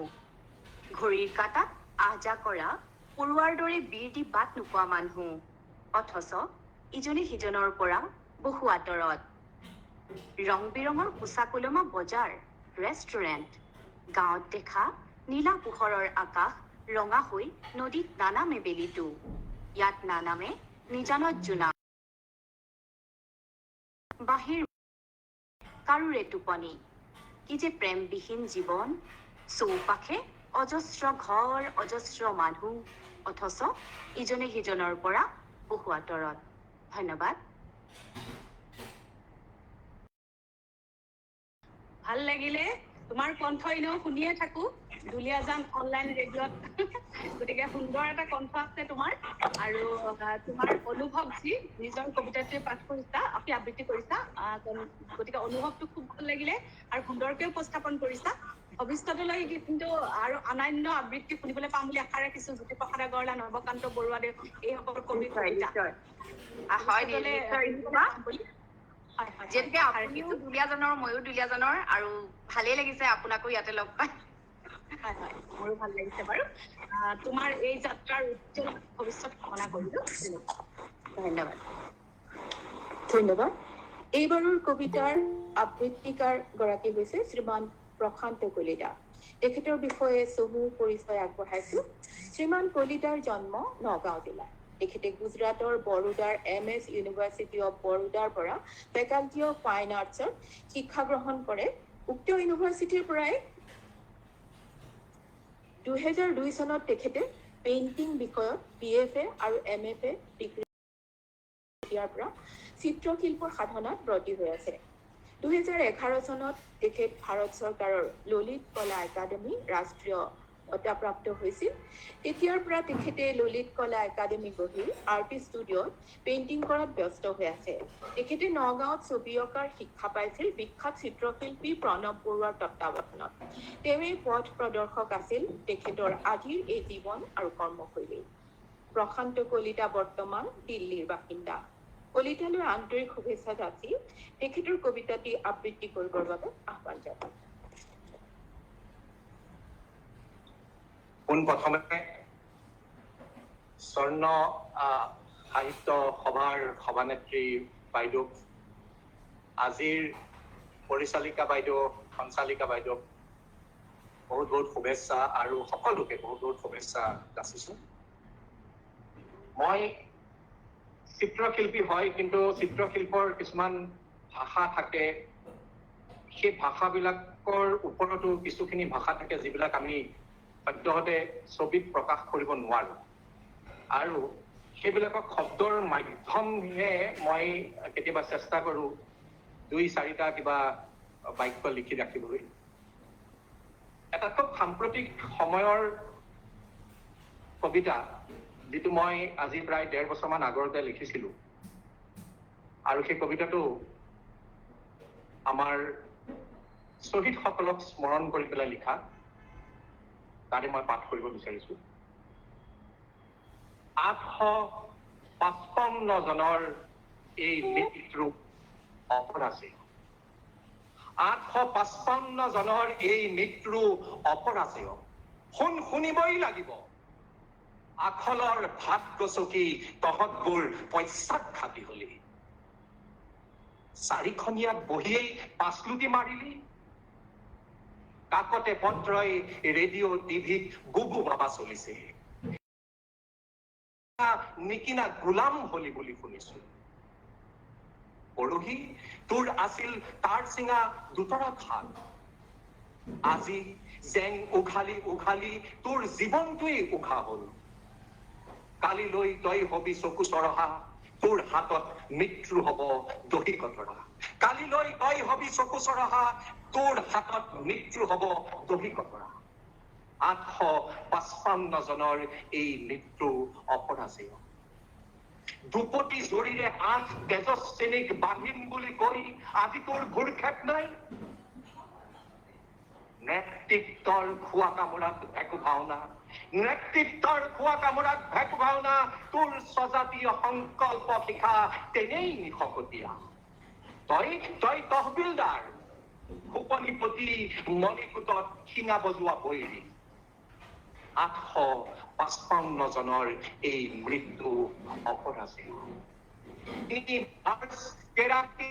দৈনিক অসম মোকলাই চাবি গণতন্ত্ৰৰ লাঠিৰ খুব খাই অথাই সাগৰত হলুৱাৰ হাৰ মূৰ ভাঙিছিলি গাঁও গাঁওকৈ জ্বলিছিল দোকান পোহাৰ মালগাড়ী গৰু গাড়ী গৃহস্থ ঘূৰি আহিব বুলি প্ৰভুভক্ত প্ৰাণীকেইটাই ৰাউচি আছিল দিনে দিশাই 855 জনৰ এই মৃত্যু অপৰাজেয় মনত নপৰেনে ককাই ঢেঁকীশালতেই বাইতাক বলাৎকাৰ কৰিছিল ভস্মীভূত বকত গাঁৱত পংগু ভাইৰে এতিয়াও ৰৈ আছে তোলৈ চাপিমুৰীয়া সমনীয়াই এতিয়াও একাচিৰে এসাঁজ মুকুলাই হলাকনি ৰাতি যিমানেই নহওক কিয় হলাকনি ৰাতি যিমানেই নহওক কিয় ঘাটে বাটে পুঠি ৰাখিছো হলমাৰ্ক 855 জনৰ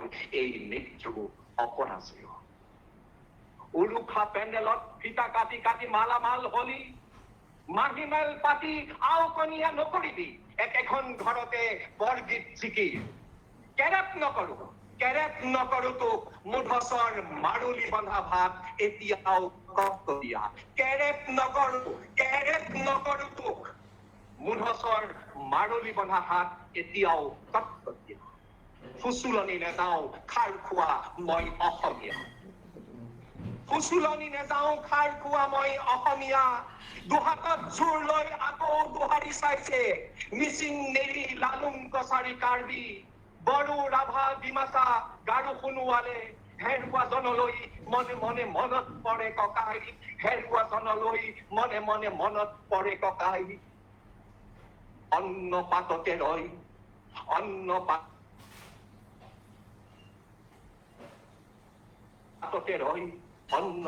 ৰৈ ধুবুৰী শদিয়া সামৰি গুৱাহাটী নলবাৰী বোকাঘাট সৰুপথাৰ খুমটাই তিতাবৰ টিহু তেজপুৰ নগাঁও বঙাইগাঁও লখিমপুৰ মৰিগাঁও বৰপেটা শালমৰাত সমদল নিত্যানন্দহঁতৰ নাঙলেই প্ৰতীক প্ৰতিবাদী অন্নখন 855 জনৰ এই মৃত্যু অপৰাজেয় সিদিনাৰ অতপালি শিলাদিত্যৰ শিলৰ চোলা শিবলৈ বিচাৰি পালিনে পানী বেজি দুপৰীয়া ডলাৰ বগৰী হৈ পৰুচিত নকৰিবি গাঁও ভুই এচলু পানীৰে সমদলত সতীৰ্থক মুখ দিয়াইছিলি শেষ ইচ্ছাখিনিৰ জোৰ লৈ আকৌ দুহাৰি চাইছে ৰাজপথত ৰাইজে জোৰ লৈ আকৌ দুহাৰি চাইছে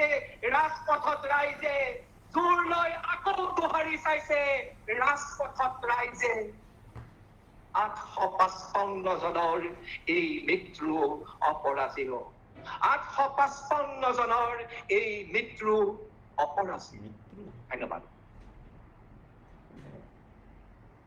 প্ৰথমতে কওঁ আপোনাৰ আবৃত্তি শুনি ফিৰেণ ভট্টাচাৰ্যৰ সেই কবিতা পংক্তিটোলৈ মোৰ মনত পৰিলে বোলে দেশ বুলি ক'লে আদেশ নালাগে মোৰ তুমৰলি তেজত টক বগাই উঠে এহেজাৰ এটা ৰণুৱা ঘোঁৰা গতিকে সঁচাকে এটা মানে জাতীয় চেতনাৰে সমৃদ্ধ এটা প্ৰতিবাদী কবিতা আৰু এই কবিতাটো আপুনি ইমান সুন্দৰকৈ উপস্থাপন কৰিছে শ্বহীদসকলক লৈ জাতীয় চেতনা গভীৰভাৱে নাথাকিলে নিশ্চয় নোৱাৰিব এনেধৰণৰ এটা কবিতা লিখি আবৃত্তি কৰিবলৈ ইমান সুন্দৰকৈ আৰু কবিতাটো প্ৰতিবাদী কবিতা যিহেতু বীৰ ৰসৰ কবিতা আৰু বীৰ ৰসৰ কবিতাবিলাক স্বৰবিলাক আচলতে উচ্চ স্বৰ হয় বা কণ্ঠ বলিষ্ঠ বা এটা মানে উদাত্ত কণ্ঠৰ প্ৰয়োজন হয় যিটো নেকি আপুনি খুব সুন্দৰভাৱে কবিতাটো উপস্থাপন কৰিছে আৰু ভাল লাগিলে যথেষ্ট আৰু মই ভাবিছো যে আজি হয়তো প্ৰথমবাৰৰ বাবে মই এনে এটা অনুষ্ঠানত উপস্থিত আছো য'ত নেকি দিল্লী কলিকতা মুম্বাই বাংগালুৰু আদি বিভিন্ন স্থানৰ পৰা বিখ্যাত আবৃত্তিকাৰসকল প্ৰখ্যাত আবৃত্তিকাৰসকল একেলগ হৈছে আৰু সুন্দৰ সুন্দৰ আবৃত্তি শুনাইছে আৰু উপভোগ কৰি আছো আমি অনুষ্ঠানটি মই অশেষ ধন্যবাদ জনাইছো আপোনাক ধন্যবাদ বৰ ভাল লাগিল প্ৰশান্ত একদম গাৰ নহিয়ৰি গৈছে ধন্যবাদ ভাল লাগিল অনুচিত যদিও কৈছো প্ৰশান্ত দেৱক প্ৰতিবাদী কণ্ঠৰ কবিতাটো অতি সুন্দৰ আপুনি শব্দবোৰ ইমান সুন্দৰকে উচ্চাৰণ কৰি থ্ৰয়িং কৰিছে ভাল লাগিছে এই কবিতাটো আপুনি কিবা প্ৰকাৰে ক'ৰবাৰ প্ৰকাশ কৰক আবৃত্তিৰ জৰিয়তে খুব প্ৰয়োজন আছে সাম্প্ৰতিকতাৰ প্ৰতি প্ৰয়োজন এইটো কবিতা প্ৰকাশ কৰক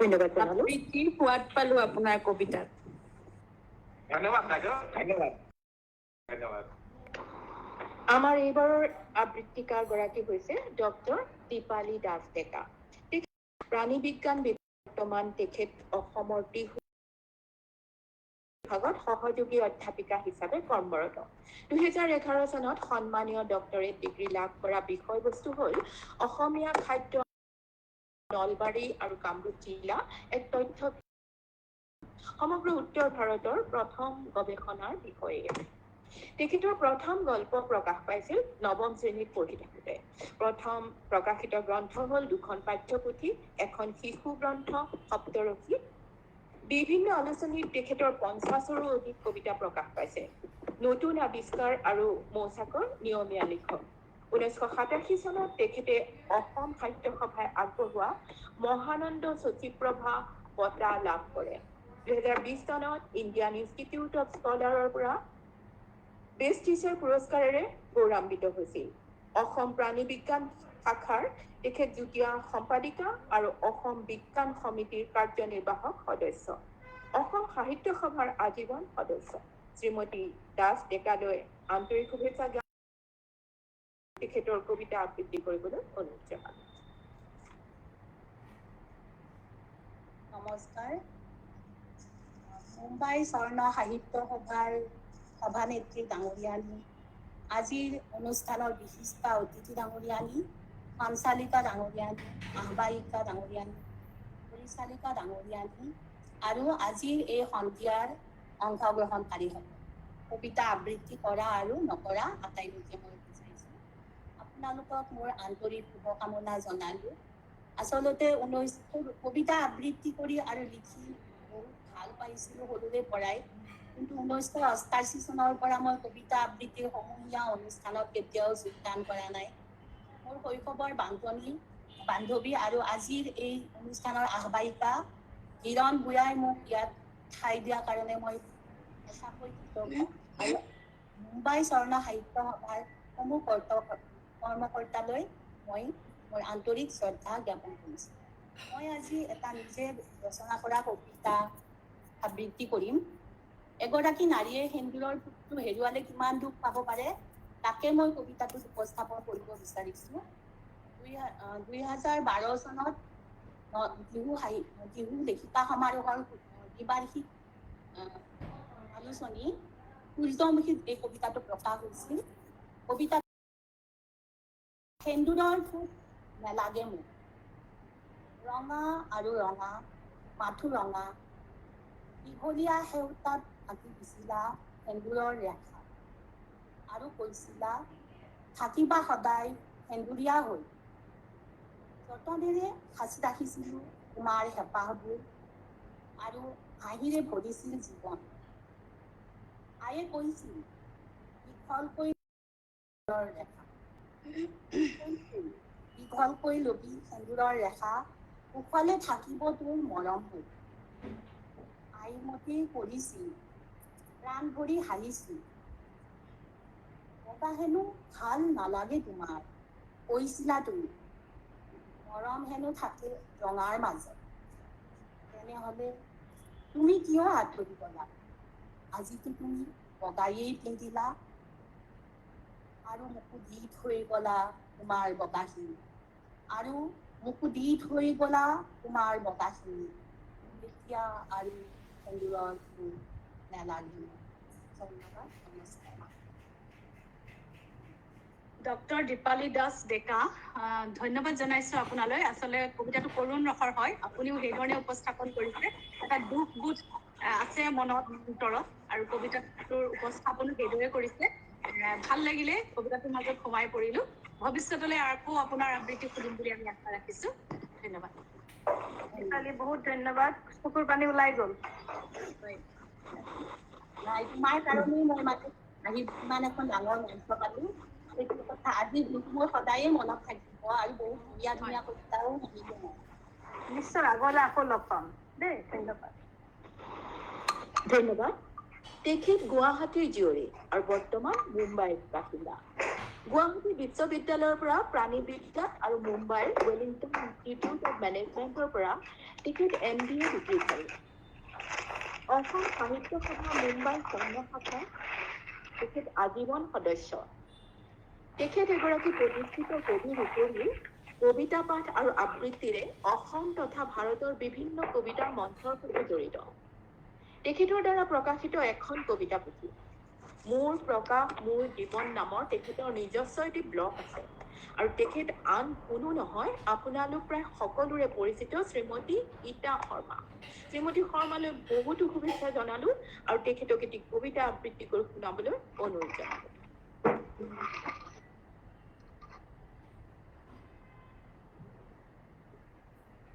নমস্কাৰ শুনিছেনে মোৰ শব্দ শুনিবলৈ পাইছে ন নমস্কাৰ সকলোকে মোৰ আজি গুৰু পূৰ্ণিমাৰ দিনা সকলোকে শুভেচ্ছা জনালো আজি অসম সাহিত্য সভাৰ মুম্বাই স্বৰ্ণ শাখাৰ লগত জড়িত থকা প্ৰতিজন ব্যক্তিকে সুৰেয়া বাইদেউ সভাপতি হিৰণ বাইদেউ আহ্বায়িকা আজি বিশিষ্ট অতিথি ৰিজুমণি শইকীয়া তামুলী ফেচবুকৰ দ্বাৰাই পৰিচিত আৰু সমূহ সকলো কাৰ্যকৰ্তাকে ৰোজ বুলিয়ে কওঁ দেৱব্ৰতক সকলোকে মোৰ শ্ৰদ্ধা আৰু অভিনন্দন জ্ঞাপন কৰো যেতিয়া হিৰণ বাইদেৱে কৈছিলে যে কবিতা এটা আবৃত্তি কৰিবা নেকি কৰিম বুলি কলো বাইদেউক সুধিম বাইদেউ নিজৰ কবিতা নে লোকৰ কবিতা বাইদেউ কৈছে তোমাৰ তাকেই সেইটো সুবিধাতে ললো একেবাৰে প্ৰাণৰ কবিগৰাকীৰ কবিতা আবৃত্তি কৰিবলৈ সকলোৰে আমাৰ কবিপ্ৰাণ হৃদয়ত সকলোৰে আত্মাত বিৰাজিত হীৰেণ ভট্টাচাৰ্যদেৱ হিৰুদাৰ কবিতা বুলি ক'লেই মানে মন শিৰশিৰাই উঠে এটা মানে তেজত এটা শিৰত এটা ধমনীত এটা তৰংগ প্ৰবাহিত হয় হিৰুদাৰ কবিতা বুলিলে তেওঁৰ শব্দই আমাৰ কবি প্ৰাণত ফুটাই থাকে হিৰুদাৰ কবিতা জোনাকী মন তেওঁৰ কেইবাটাও স্তৱক লগ লাগি জোনাকী মনটো 1971 চনৰ পৰা 74 চনৰ ভিতৰত লিখি উলিওৱা বহুকেইটা স্তৱকৰ সংকলন হ'ল জোনাকী মন কবিতাটো তাত বহুবিলাক স্তৱক আছে তাৰে কেইটামান স্তৱক মই পঢ়ি শুনাম আপোনালোকক আগতে কৈছো কোনো ট্ৰেইন আবৃত্তিকাৰ নহয় জাষ্ট চৰ্চা কৰো আৰু বিশেষকৈ আমাৰতো বহুতেই অসুবিধা কিন্তু এই কৰোণা কালটো আমাৰ কাৰণে লকডাউন কালটো আমাৰ কাৰণে বহুত সম্ভৱ মানে বহুত আমাৰ কাৰণে আশীৰ্বাদ হৈ দেখা দিছে আমি অনলাইন যোগে ইমান ব্যক্তি মানে সমল ব্যক্তিক আমি লগ পাইছো আদাৰৱাইজ আমাৰ কাৰণে সম্ভৱপৰ নাছিলে গতিকে এতিয়া বহুত বুলি ভৱিষ্যতে আশা কৰিছোঁ। এয়া হিৰুদাৰ কেইটামান স্তৱক মই জাষ্ট গাই শুনাম। জোনাকী মন। মেঘবোৰ ফুলি উঠে বতাহ বলিলে, মেঘবোৰ ফুলি উঠে বতাহ বলিলে, ঢৌৱে বাঢ়ি আহে নদী, নতজানু মনে সোঁতত মুখ থৈ ক'লে, মনে মনে জাপ দিওঁ যদি। নতজানু মনে সোঁতত মুখ থৈ ক'লে, মনে মনে জাপ দিওঁ যদি। মুগ্ধ ৰাতিৰ দিলৰুবাত কাৰ জোনাকী হাত, মুগ্ধ ৰাতিৰ দিলৰুবাত কাৰ জোনাকী হাত, ৰুদ্ধশ্বাস অন্ধকাৰত অনুভৱ কৰিলোঁ অকস্মাত, বৰ্ষণ জাগ্ৰত বকুলৰ নিৰ্ভাৰ নিৰ্যাস। হাতৰ মুঠিতেই ভাল, হাতৰ মুঠিতেই ভাল, মেলি দিলেই উৰি যায় স্মৃতিৰ ৰঙীন ৰুমাল, মোৰ চিৰদিন চিৰকাল।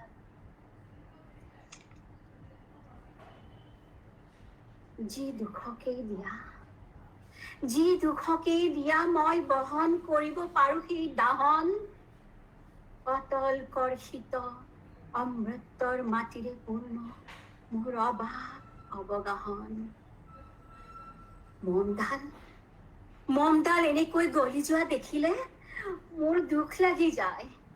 তাতোকৈ বলা এন্ধাৰতে বহো, বুকুত উমি উমি জ্বলা জুইকুৰা, বুকুত উমি উমি জ্বলা জুইকুৰা এনেকৈয়ে থাকো। মই মমডাল নুমাই নিৰলে বাহিৰলৈ আহোঁ। বৰ যতনেৰে এটা ফুলৰ গুটি তাইৰ চকুত থলো, বৰ যতনেৰে এটা ফুলৰ গুটি তাইৰ চকুত থলো, গছজোপা গজা নাই, বুকুখন দাঙি শিপাডাল পালো। মোৰ ইচ্ছাৰ হৰিণা পোৱালিটো নিতাল মাৰি বহি আছে। বতাহ কমিলে সি লৰ মাৰি যাব জুৰিটোৰ ফালে। আটায়ে জানে পিয়াহত জিভা শুকায়, কেলে বতাহ বলিলে। আজি কিছুদিনৰ পৰাই মোৰ অসুখ, বৰ অলপতে ভাগৰি পৰো। বুকুৰ অদৃশ্যত মোৰ স্বপ্নৰ লোক, মোৰ বুকুত এডাল হুল, ফুল বুলবুল আটায়ে হুলস্থুল কৰি দিলে। হুলটো নহয় কবি, তোমাৰ ফুল। তুমি চকু মেলি দিলা, থম থমকৈ বহি থাকিল কলা দুটা পখিলা। জানো মোৰ অনুভূতিৰ সোণৰ দুৱাৰ খুলি কোনোবা কৰুণ গধূলি উৰি যাব হেমন্তৰ বুলবুলি। ৰূপালী ৰং চুলিত লাগিছে, বেয়া নেদেখি লাগক সোণালীখিনি মচিনি দিবা, বুকুজুৰি বৈ থাকক। মৃত্যুটো এটা শিল্প, জীৱনৰ কঠিন শিলত কটা নিৰ্লভ্য ভাস্কৰ্য। দূৰত কৰুণ ধ্বনি, মোৰ নিৰভিমানী হে পোহৰৰ দুহিতা, মোক হাত ধৰি লৈ বলা, দুঃসাহ শব্দ ভাঙি বৈ অহা ঢৌবোৰৰ যত নিঃকিন আৰম্ভণি। চৰাই উৰে মোৰ তেজৰ এন্ধাৰেৰে, চকুলোৰে লুণীয়া গান শিৰশিৰাই উঠে।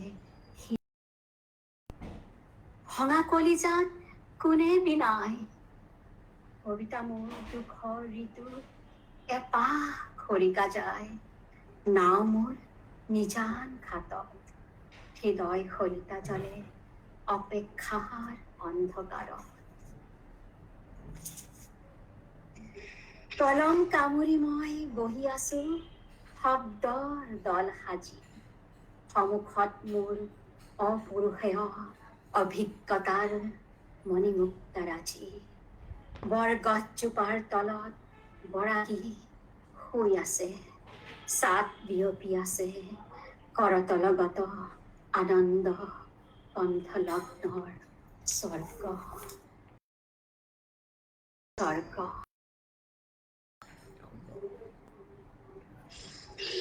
নমস্কাৰ মই নমস্কাৰ জনাইছো আপোনাক প্ৰথমতে আচলতে মই ভাবো আজি ইয়াত উপস্থিত থকা দৰ্শক